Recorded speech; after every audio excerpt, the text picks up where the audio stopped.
Hey guys, Dawn here. Today I'm back to making thank you cards. I wanted to make something that would be for a guy. I don't really seem to make a lot of cards for men, but this card could be used for a male or a female, really. I was in the mood to do some quick watercoloring and I wanted to use my Distress Oxide inks. Believe it or not, I love to paint with them and they work just as good as paint. I'm using minimal supplies for this card. As you know, I like to do that sometimes. I'm using the Thank you so much die and the speckled background red rubber stamp, and that's it. So let's get started. I'm going to use my Misty stamping tool to stamp the background. I take out the foam insert because the red rubber stamp is so thick and this helps to give it a good impression. I put down some removable tape to hold it in place. I'm using the Ranger watercolor paper and I'm using the flat side, but you could use either side of the paper, it doesn't matter. I place the paper over the removable tape and then I put the red rubber stamp over the paper and close the Misty. I'm going to put a light amount of fog colored dye ink down on the red rubber stamp. I'm not looking to make the speckles dark. I just want a very light shade of them. Next, I'm going to paint with my Distress Oxide inks. I'm using Twisted Citron, Tumbled Glass, and Squeezed Lemonade. I start by putting some Twisted Citron on my glass media mat. I use a little bit of water and mix it around, and then I'm just going to paint a line at the top of the paper over the speckled dots.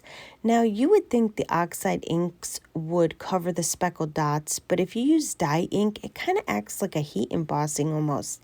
And the Distress Oxide ink doesn't color the fog ink, and you can see the fog ink under the Distress Oxide. So it makes it perfect to add a little something extra to the front of the card rather than just painting lines on some white cardstock. Once I have that line done, I do the same thing with the Squeezed Lemonade.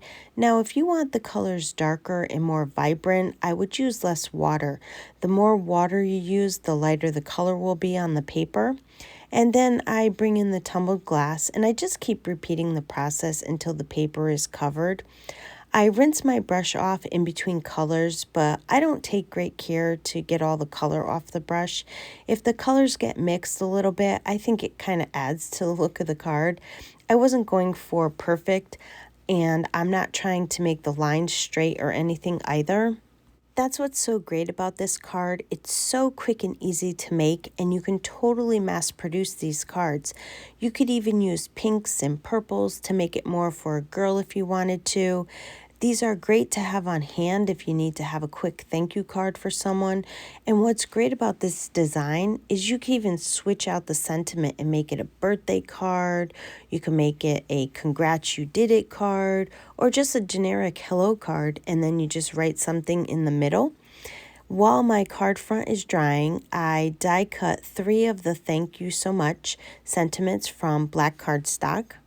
I'm going to stack them on top of each other, and I'm not going to show me doing all the words since it's pretty basic.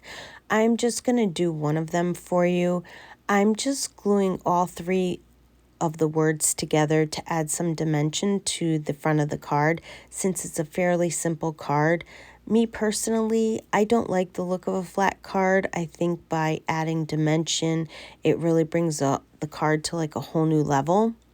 Okay, now that my card front is dry, I cut a piece of fog cardstock to 4 1/8 by 5 3/8, and I cut the painted panel down to 4 by 5 1/4, and I have a piece of white craft foam to fit behind the card front. This will add even more dimension to the card, and I just adhere the craft foam to the back of the card front. And then I'm going to adhere the card front onto the fog cardstock. And then I'll just adhere the entire card front to an A2 sized white card base.